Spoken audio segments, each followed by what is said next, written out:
I'm Darren Sugiyama, co-founder of Life After Love, the Estevan Kane Sugiyama Foundation. My wife and I started Life After Love after we tragically lost our 14-year-old son in 2024.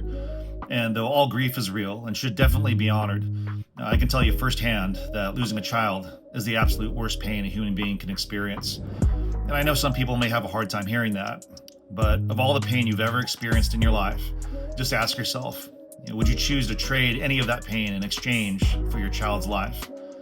If your answer is no, then you've taken the first step in really understanding the gravity of such a loss.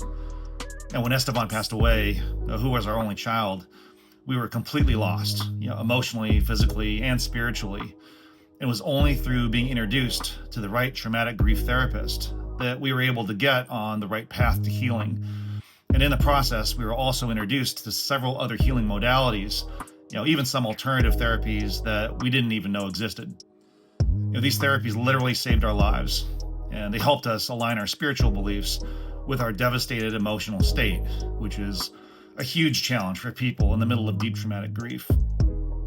Part of our reason for starting Life After Love was coming into the realization that most bereaved parents are like us. They aren't even aware that these types of therapies exist.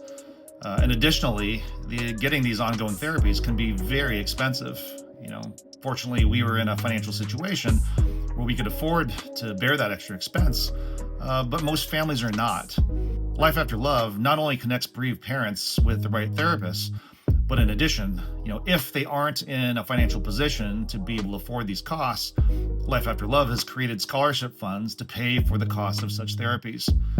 So by donating to this cause, you are providing one of the greatest gifts that you can give someone that's in the middle of mourning the loss of their child, making it possible for them to get the help they need to survive the hardest devastation a human being can endure. So thank you so much for your compassion and your support of this great cause, in helping someone navigate through their unimaginable journey of losing their child.